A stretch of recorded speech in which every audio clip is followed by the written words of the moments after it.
Hey, everybody, welcome back to Conversing Labs. This is Reversing Labs podcast where we talk about threat intelligence, threat hunting, software assurance, and more. We're so happy to have you back, and we've got a great show for you today. With us in the studio, we have Roman Hussey of abuse.ch. Roman, welcome. Hi. Thank you very much for having me. And joining us again is Hrvoje Samardžić, researcher, threat intelligence researcher here at ReversingLabs. Hrvoje, welcome back, my friend.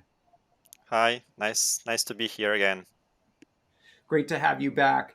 So we're in the studio today talking about, talking to Roman, talking about his project, abuse.ch, and also talking about threat hunting and in particular the use of YARA rules, which are becoming a really important tool for threat hunters and investigators to use within their environment to spot evidence of attacks and so on. So we're going to talk a lot about YARA rules. We're going to talk about a new project that Roman's standing up as if he doesn't have enough on his plate, YARAify.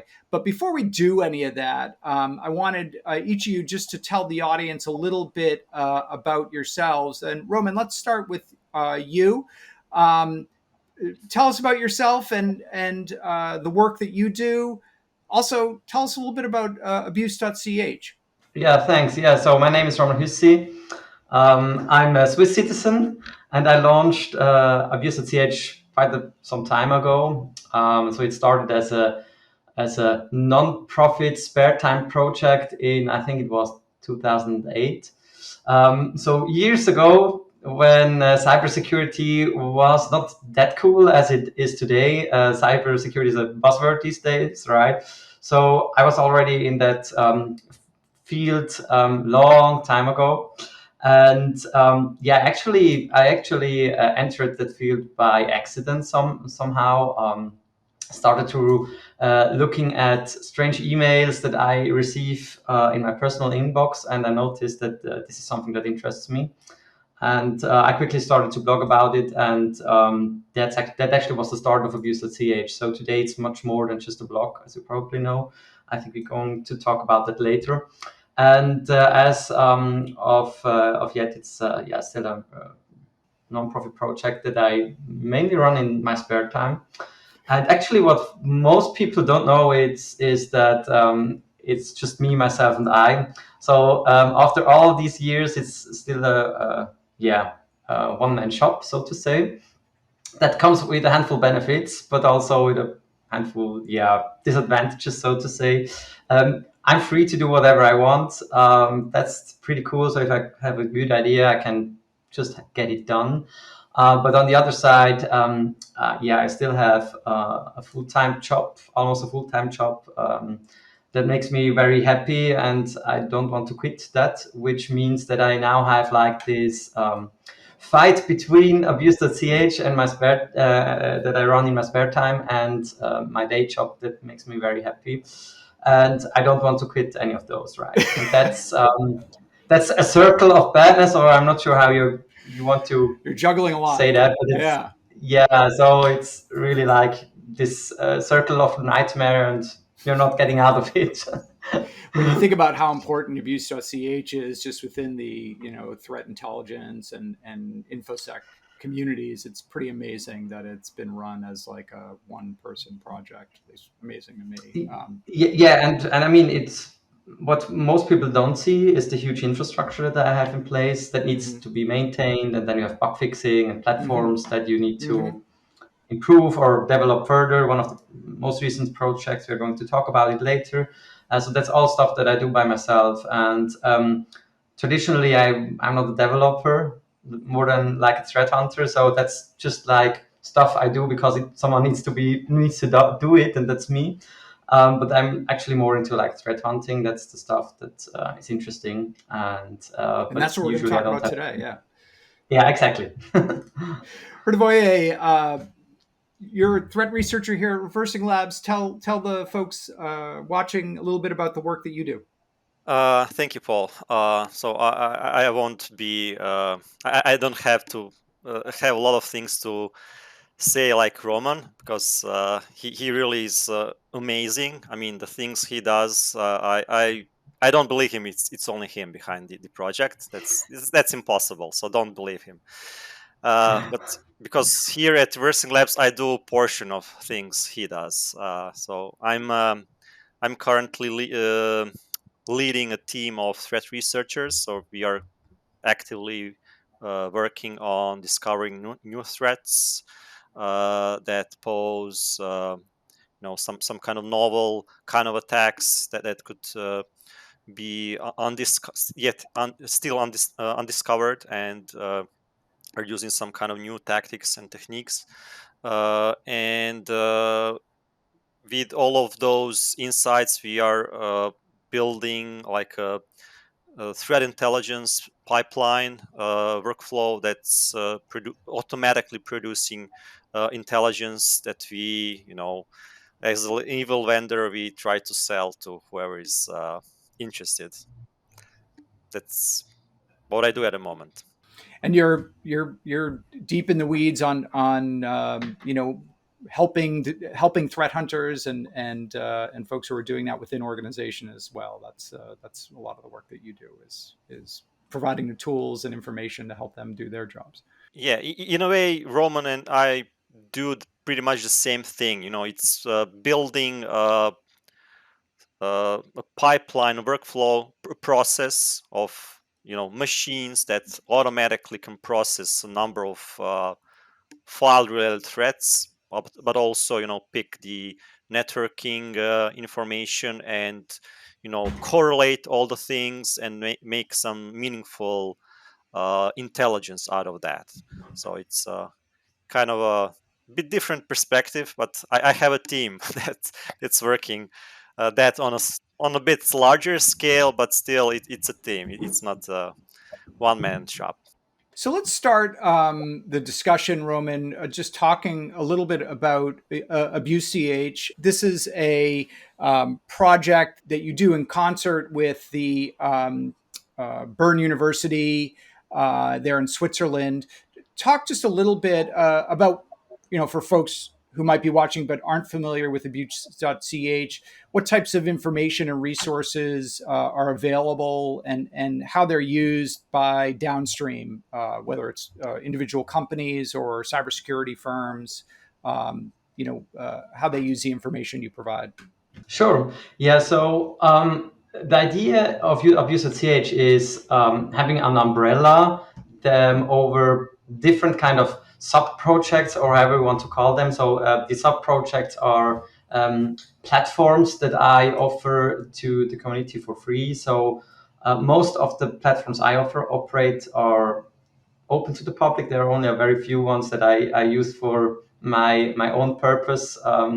But most of them they're open, and they all have some sort of different approaches or different goals they want to achieve. So, but I think the general term is that I want to provide accurate information about cyber threats.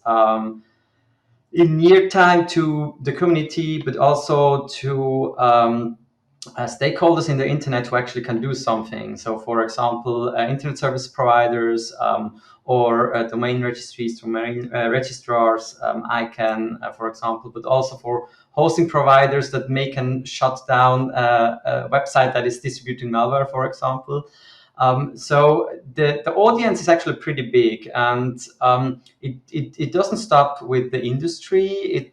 I also work together with law enforcement agencies around the world, providing them with information, usually historical information about threats, cyber threats, and that's something that is useful for them either in their investigation that is ongoing, or if they finally caught the cyber criminal, collecting more evidence and maybe also some sort of like expert opinion, that's usually useful for them. And having a dedicated project like Abuse.ch that is not for profit, that's usually pretty cool to have that data available for law enforcement agencies and so on. And you said you started it basically out of curiosity about stuff that Yeah. you were seeing in your own inbox. Exactly. So back then, it was actually just a blog that I published where I blogged about mail spam campaign, and that's frankly that's really the strange thing. We still have mail spam campaigns today, so within 15 years, the problem was not solved. Don't take it But yeah, personally. yeah. Oh, maybe I should have worked harder. I don't know. Yeah. So actually, these mouse spam campaigns, I started to blog about them, and I soon started the first platform then, and it was Zeus Tracker. I'm not sure if you have heard about that. Back then, Zeus was this kind of, I think, one of the very first crime kits that was sold on the dark web and Yeah. on underground forums. And I actually decided, yeah, or I saw the need of having a platform that tracks command control servers associated with Zeus. And I think that spirit, I still have that spirit today, right? The platforms that I generate or that I develop and publish, they actually come out of a need that I see in the community, right? For example, URL House with tracking malware sites. I think there is, hello. I think there is not a similar project out there that tracks malware distribution sites, Photobomb sends there. out, Sorry. supports. um, yeah, so and that's actually how these projects start. Usually, I'm in the shower or sleeping, or I want to go to bed and I cannot sleep, and then suddenly I have this idea like that's a problem we need to address. And when I have enough time, then I'm building platforms. Could you give us a sense? I mean, you talked about the Zeus, that kind of brings you back, but I mean, the problem hasn't gone away that you created abuse.ch to address, but it has changed. So can you just talk a little bit about some of the changes that you've seen just in the, in the cybercrime world in terms of methodologies and so on, just from your perspective there? Yeah, I think the whole cyber threat landscape, I mean, it's obvious, it evolved pretty much. And I actually remember when I started with abuse.ch, you had few actors, a few threats, and you could be an expert on all these kind of threats and actors because it was overseeable. But these days, I'm waking up in the morning and checking all the Slack and Mattermost channels on Twitter, and it's just like an information Overload. bomb Yeah. hitting you every morning. And that's actually something that sometimes overwhelms me. And I was very lucky in the past when I had this overview of what happens worldwide. And these days, it's not possible. It's not possible anymore. And that's something that, it's also somehow frustrating, right? Because you want to know stuff, and then a friend of you may approach you like, hey, have you heard about that? Can you tell me something about this threat actor or this specific threat? And you say, yeah, I read about it in the news. I didn't have time to look at it at all because, this knowing about everything, it's not possible anymore. And I think that's, for me personally, an issue. And it also makes it a little bit more harder to fight stuff, right? For example, a business email compromise. I mean, I don't have any platform or product that would help the audience or the community helping with business email compromise. So that's just one example out of many, and it's very hard to then actually figure out which threats are really how do you say emerging and really a threat to some organizations may say like national security or whatever, like Emotet and Qbot and IST ID. Yeah. And I think that changed pretty much. And also what changed pretty much is like the cyber criminals organizing themselves much more, and they have more resources. It's much more easier these days to get technical infrastructure that you need to operate or to launch a mass spam campaign, for example, or a cybercrime campaign. All this infrastructure got much cheaper than it was 15 years ago. And with one mouse click, you can deploy thousands of virtual machines in a cloud environment and having them spamming for 5 minutes, for example. or doing other nasty stuff. It's so easy these days and so cheap. You're also seeing consolidation of the victims in essence on shared infrastructure as well, right? Exactly. Right. Exactly. I mean, from a defender point of view, that also makes it more difficult than it was in the past. I mean, 15 years ago, I could provide you an IP address like, okay, this particular IP address is a serious command control server. But these days, with all this cloud infrastructure, I mean, cloud is something pretty cool, but it also has disadvantages. If I provide you an IP address, that IP address can change the ownership 15 or 20 or I don't know times a day. And so for me, that means that if I provide an indicator of compromise, for example, or threat intel about an IP address, the lifespan of that information snippet is much smaller than it was. Yeah. And that's something that is challenging, right? How long is an indicator valid, for example? And that was easier 15 years ago. Hrvoje, for like organizations like ReversingLabs who are engaged in synthesizing information, like what is a resource like Abuse CH? What's the value of it? It's like for all the vendors, it's a very, very good resource of information, because I would say there's really a handful of top-notch researchers uploading their files, and these files are like manually tagged. So I would say classified per threat, per I would say vector, and so on. So it's not a big data set, I would say. Uh, some may argue, but it's really very well classified, and you have a lot of additional metadata on that data set. It's very nicely um, correlated with other indicators. So it's really something you would use for threat hunting. And one additional thing is it's very false positive free. So almost everything. I mean, there's always cases when somebody uploads something suspicious that turns out not to be malicious, but in general, it's very highly vetted malicious sample set. So that's why it's so interesting. And I mean, we'll be talking about YARAify later, but that's why this is so important to have something like that, something that's highly Yeah. vetted, it's organized, catalog in Cataloged. catalogs Yep. with a lot of Yep. metadata that you can use to hunt on.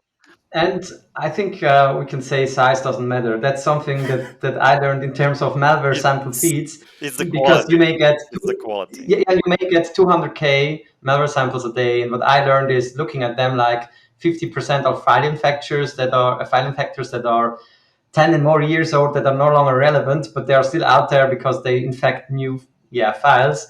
And so I think talking about who has what amount of data is, I think quality comes over quantity in terms of Definitely. Yeah. malware samples, but Yeah. that's my limited view as a researcher doing stuff in my spare time. I'm sure vendors may have a different view on that. That's experience I have made. Especially these days, right? With so much threat data out there, right? There is this kind of quality versus quantity, trade off where, yeah, you Yeah. might be getting high volume of data, but very low fidelity. Yeah, that is, I would agree. And I mean, from our standpoint, I can back what Roman has said. The volume, there's a big, I would say, overlap between certain threads and files. So when we do our analysis, or when we create our feeds, we just take portions of files per thread,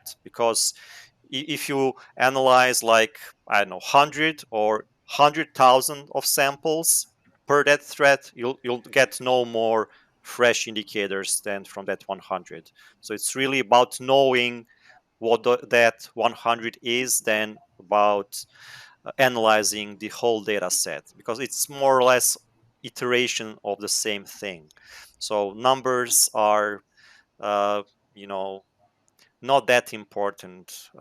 but quality is way, way, way more important. You actually talk about Emotet hash busting, right? For instance, it's not only Emotet. It's not only Emotet. They're like, I mean, these guys, they don't write. Explain that for the audience, Herdvoye. They will not like write a new malware sample every day for 100,000 times. They'll just repackage that in a different form to get a different hash. So it's basically the same thing. So all you need to do is find that unique sample and analyze it once thoroughly, and you're done. So you don't need to touch on another sample for that day. But it's a process. And they're doing that to full signature based detection tools. Yeah, right? it's I mean, the value of hash from the time Roman started, the hash was like you block a hash, you're more or You're less done. safe. Yeah, But job done. today, Yeah. I mean, like if you like download a sample from the same download payload location, you'll get a different hash every single time. So they rotate these payloads on every single download. So the hash is meaningless. It's just a point of reference. Hey, I have this file. Have you seen it or not? But other than that, it's really not of much use. And Roman, you were saying for the last 15 years, abuse.ch has been a passion project and obviously not for profit, but that there are some changes coming in the near future. Could you just talk a little bit about that? Yeah, so running the project has, it's a lot of fun, but I mentioned that earlier, if you have a day job, it's hard, right? It's really hard. And when I started it, you had servers rented somewhere in a data center, and that was it. And these days, the infrastructure is huge. The amount of data coming in and that I'm processing is huge. The amount of users is huge. I mean, if I look at the APIs and feeds I'm offering, some of these APIs are getting hammered pretty hard. And maintaining that infrastructure and developing new tools, new platforms, doing bug fixes, implementing new features. There are many feature requests coming in on Twitter DM. It's a lot of work, right? And during COVID, it was very challenging for me because of my day job.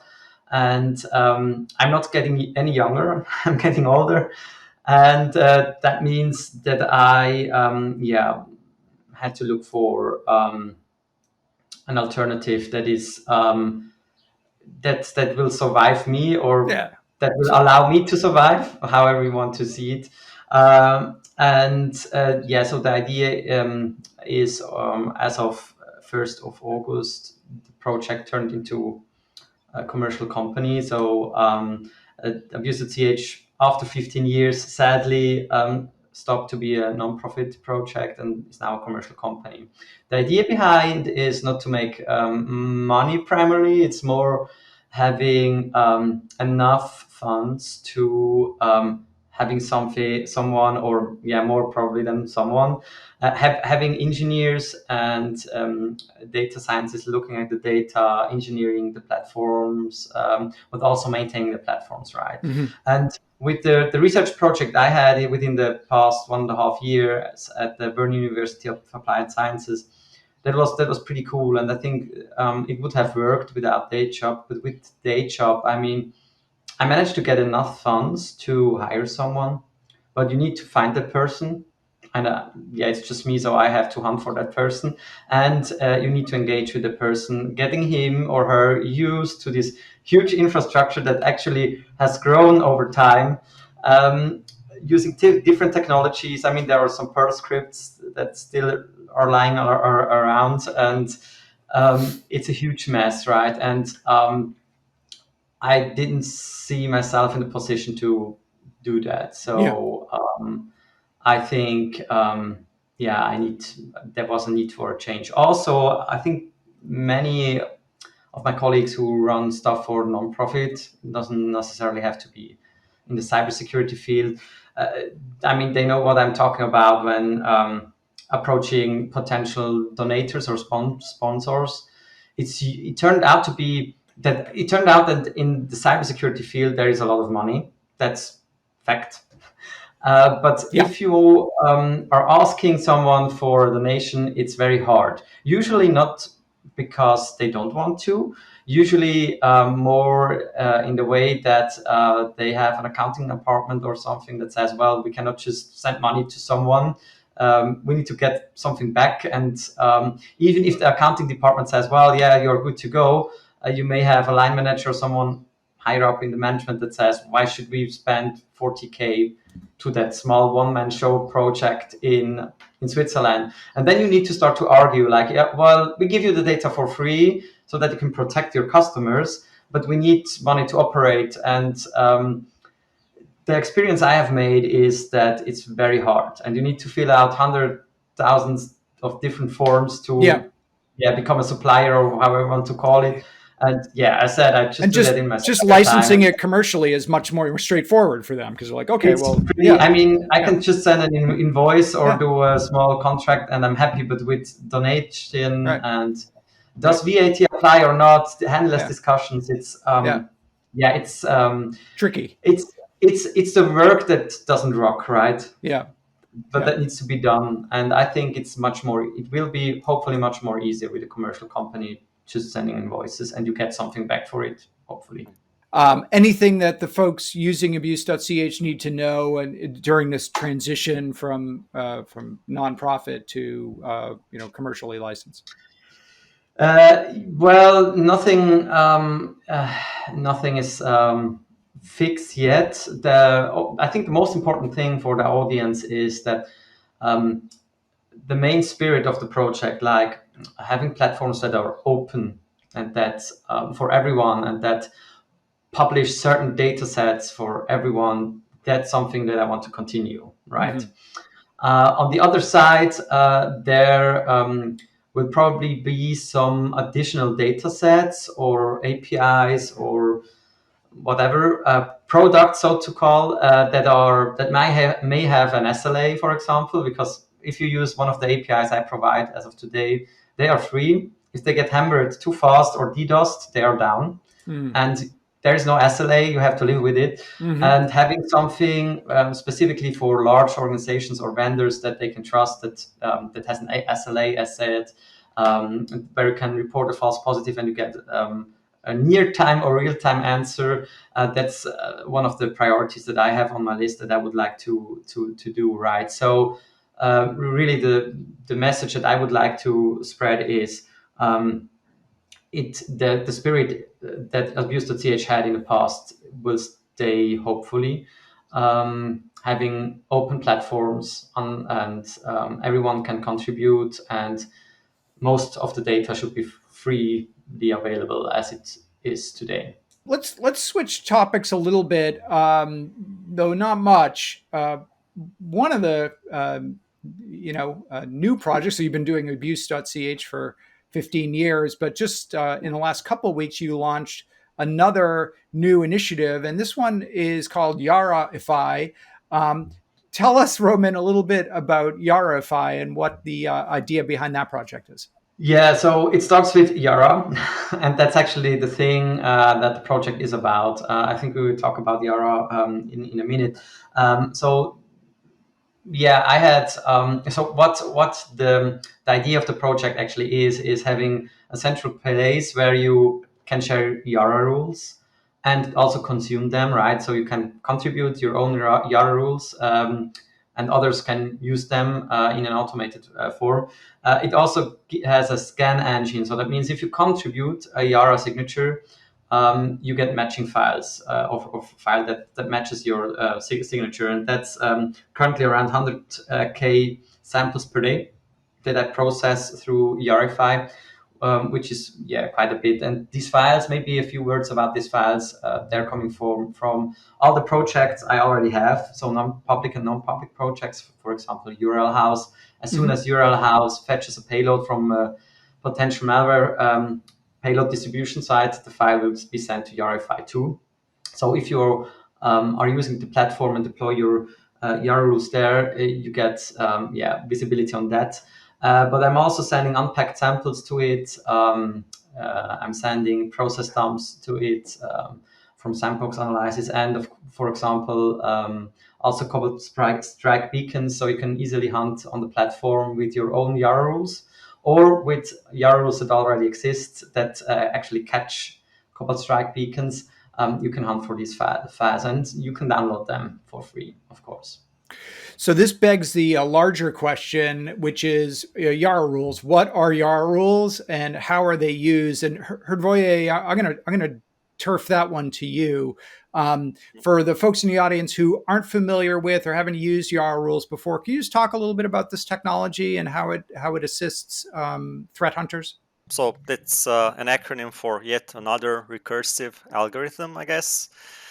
There's some other ones going around, but that is I would say the official explanation behind the name. So it's basically a pattern matching engine that can find on a file different kinds of patterns, from the simplest examples like strings to various lengths of string to position in a file, and so on and so on. So it's it's pretty um, advanced, and it can find I would say very complex patterns, and that's making it a very good tool for threat hunters to detect new, still undiscovered, but also known threats. So I would classify YARA rules in those two different categories. So some, And is that detection engine a standard like open source engine, or yeah, is it? YARA is open Yeah. source, so Yep. anybody can use it. So Okay. I would classify YARA rules in those two groups. So one are well established YARA rules that can detect threats that are known and that are, I would say, well tested and very low false positive prone. And the other ones that I would say threat hunters use to detect some, I would say, novel threats or some suspicious indicators that might be found on goodware as well, but also on some new malware. So these kind of rules are, let's say, monitoring rules. So they are like early warning signs for something that might be interesting to look at. And platform like YARAify is a good way to test those rules, because there can be improved, developed on the platform. That's what I see from my angle. That's how I would use uh, this new service. So how do you create a YARA rule if you're, let's say, you're engaged in threat hunting within an organization, or you're uh, you know uh, threat analyst? You've discovered a new piece of malware or a new threat. What's the process of creating the rule for that threat that other people can then use within their own environments? So if you're just casting a wide net, you'll be looking for these suspicious indicators. So your rule will be catching a lot of I would say unwanted things. So you will need to uh, Yeah. those matches will need to be filtered out by some other techniques to find what's really interesting and worth Mm. looking into. But if you're like you want to threat some particular malware strain, then you need to concentrate on things like how they are packed. You can write a YARA signature for their packer. You can I don't know, if it's ransomware, you can focus on the encryption routines that do the crypting or decrypting, uh, or I mean, the easiest thing is if you can find some easy like low hanging fruit, some strings that are that can be seen on those And that are very samples. distinctive, right? Yeah, yeah. So potentially there could be multiple different rules for the same threat depending on how a threat hunter wanted to create the rule. Yeah, and I mean, based on the I would say expert level of the YARA Threat hunter. Yeah. creator, I would say Yeah.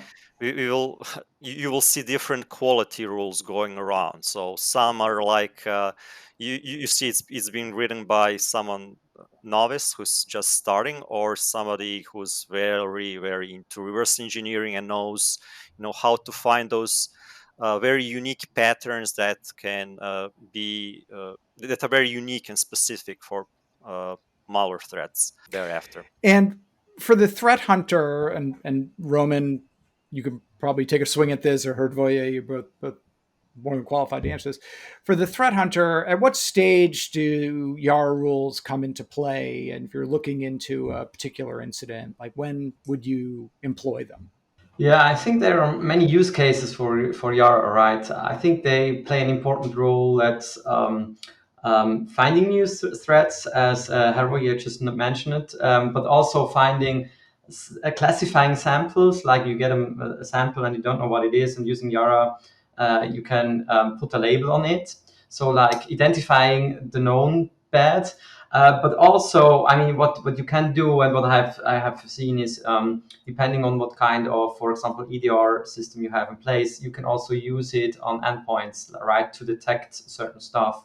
So if you have an incident and you're doing incident response at an organization, and you have a tooling in place, like as I said, an EDR that supports YARA, and you're looking for a specific kind of threat, yeah, you can write your own YARA rules or use open publicly available ones to roll those out across clients and identifying stuff. And I think that's the cool thing with YARA when you talk about old school antivirus software, if I can use that term.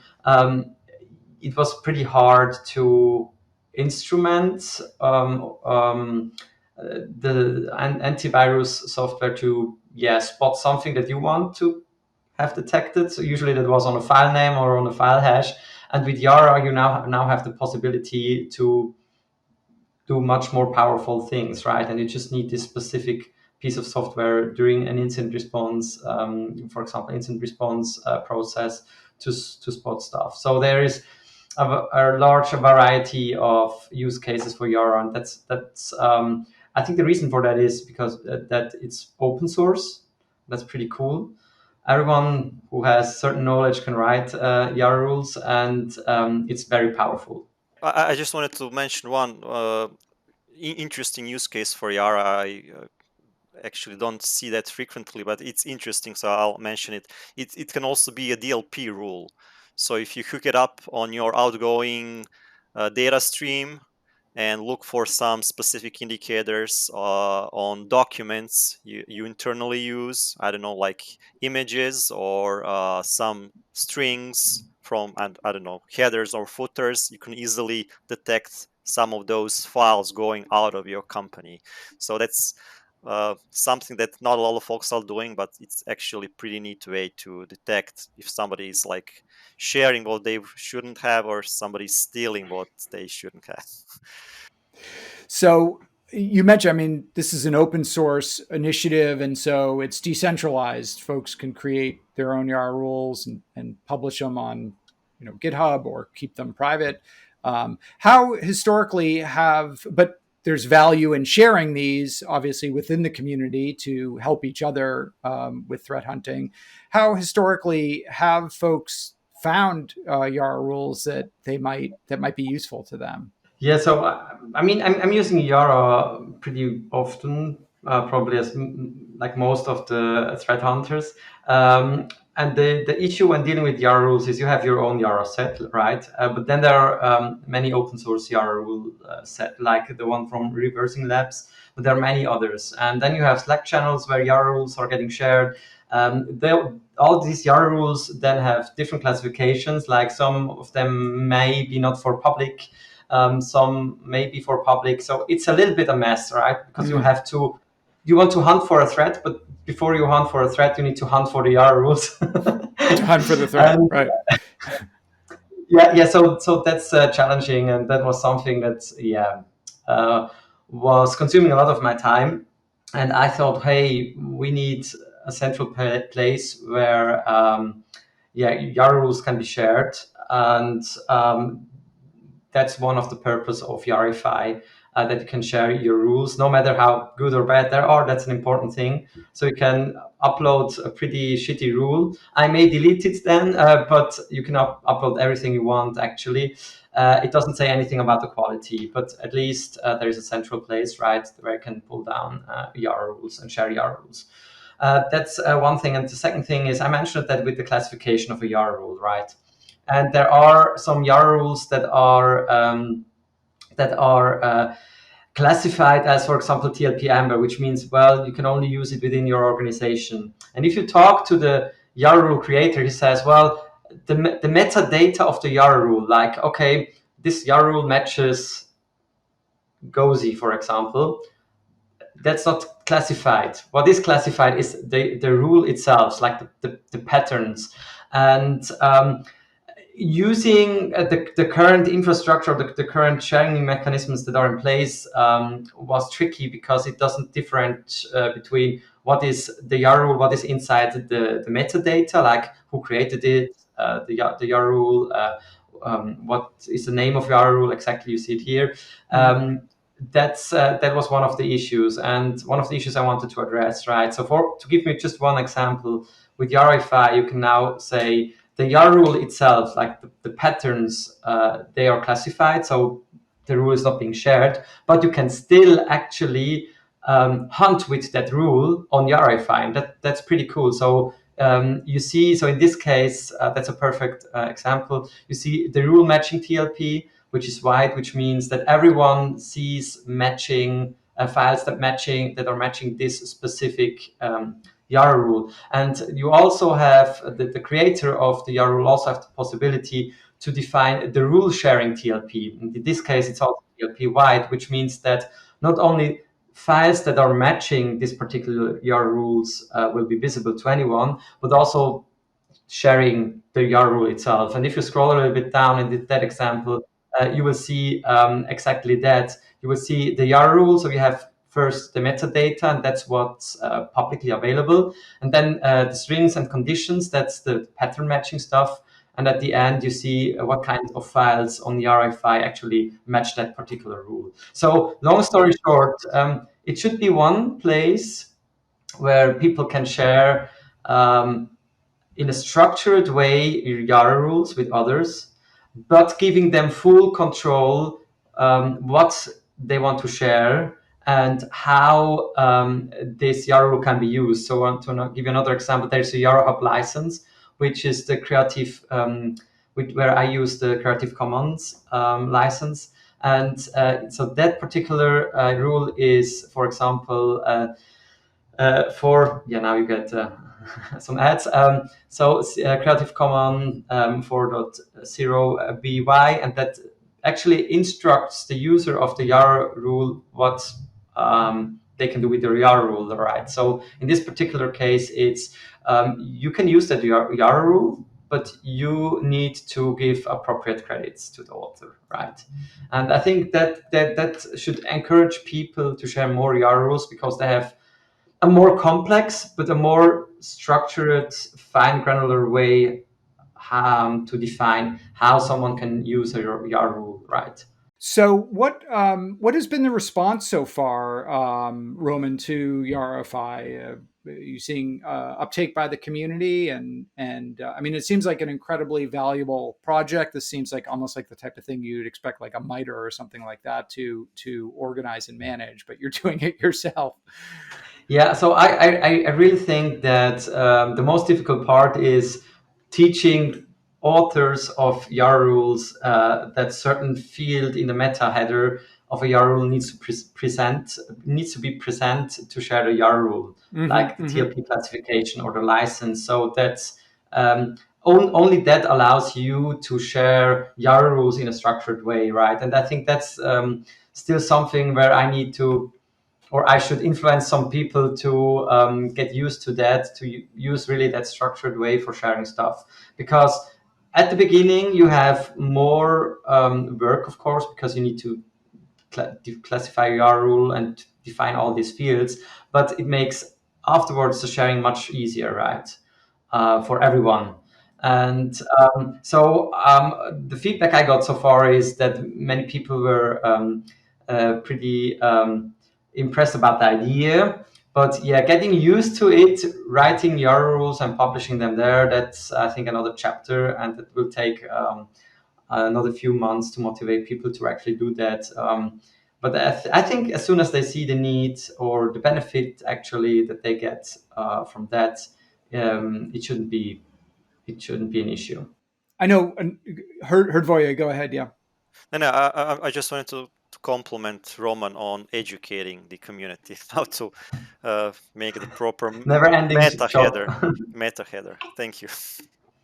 Is there more to be done? I mean, I know one of the issues you raised is even just like lack of standardization around around nomenclature and how we name YARA rules, relative to the threat that they identify. I mean, is there more work to be done with that? And is there a role for standard setting organizations, whether it's NIST or the equivalent in the EU, to get involved in that type of work?